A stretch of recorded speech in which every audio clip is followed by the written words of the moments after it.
Number 12 पर हमारे पास आता है सॉफ्ट प्लस।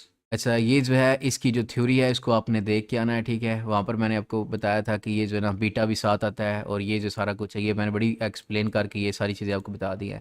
ये टार्गेट वार जो है इसको मैं पीछे आपको बता चुका हूँ, आपको बताया कि ये पहले वाली एक जो है ना एक कंडीशन होती है। अगर ये कंडीशन ट्रू हो तो ये पहली वाली टर्म एग्जीक्यूट हो जाती है। अगर ये कंडीशन गलत हो यानी फॉल्स हो जाए तो ये आगे वाली पूरी टर्म जो है ये एग्जीक्यूट हो जाती है।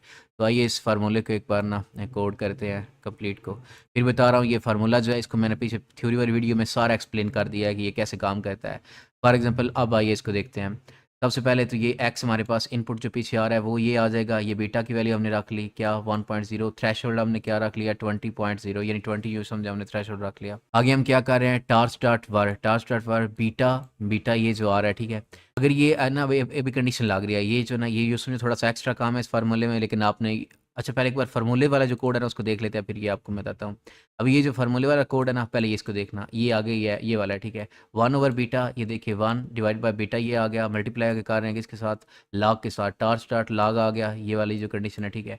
उसके बाद ये लॉग अंदर ये जो है ये वाला 1 प्लस है ई, तो ये 1 प्लस है टार स्टार्ट एक्सपोनेंशियल, यानी ई जो था एक्सपोनेंशियल था। किसका हम ले रहे हैं, बीटा को मल्टीप्लाई कर रहे हैं एक्स एक्स के साथ और उसका ले रहे हैं। ये देखो बीटा मल्टीप्लाई कर रहा है एक्स के साथ और उसका हम एक्सपोनेंशियल ले रहे हैं, और इसको जमा कर रहे हैं एक के साथ, ये वाला आ गया, ठीक है। और ये हम इसका लॉग ले रहे हैं, ये हम लॉग ले रहे हैं, और ये 1/बीटा, यानी ये इतना जो है ना ये वाला, यार क्या हुआ है, ये इतना जो है ना यहाँ से ये वाला जो है ये हमारा फार्मूला है ये वाला, ठीक है। टोटल ये बस एक एक्स्ट्रा टर्म है यहाँ पर कि अगर हमने कोई थ्रेशोल्ड वैल्यू रखी है ना 20 है, ठीक है। फॉर एग्जांपल कह रहा हूँ, अगर 20 से अगर एक्स जो भी हमारी वैल्यू आई पीछे से, यानी कहाँ से आती थी, W T X plus B हम कहते थे, कोई अगर वैल्यू हमारे पास 20 से मैं फॉर एग्जांपल कह रहा हूँ बड़ी आती है, तो फिर हमने उसी वैल्यू को रिटर्न कर देना है, ठीक है। उसी वैल्यू को रिटर्न कर देना है। अगर वो 20 से फॉर एग्जांपल कह रहा हूँ कि छोटी आती है, ये थ्रेशोल्ड आपने अपनी मर्जी से रख लेना है।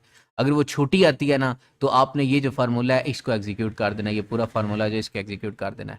यानी ये पहले देखना ये कंडीशन है, ये वाली कंडीशन है कि अगर फॉर एग्जांपल ये थ्रेशोल्ड जो है उससे बड़ा है एक्स है, ठीक है, तो आपने क्या करना है, सिर्फ जो एक्स है ना उसको ये हमें रिटर्न दे देगा। लेकिन अगर छोटा हुआ फॉर एग्जांपल तो ये आगे वाली एग्जीक्यूट हो जाएगी, ठीक है। अच्छा, एक तो है इसको आप स्क्रैच से कोड करो, लेकिन ज़रूरत नहीं है स्क्रैच से कोड करने की। ये हमारे पास ना पाइटार्स के अंदर आगे पहले है, आपने इसको यूज़ कर लेना है। ये आपने सिर्फ लिखना है एन डॉट सॉफ्ट प्लस, ठीक है। और ये बीटा की वैल्यू दे लेनी है, और ये थ्रेशोल्ड वैल्यू दे लेनी है।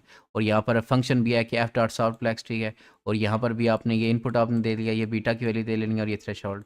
ये बीटा क्या होता है, ये सारा कुछ क्या होता है, ये मैंने थ्योरी में आपको बयान किया है, तो वो जाके देखो क्लियर।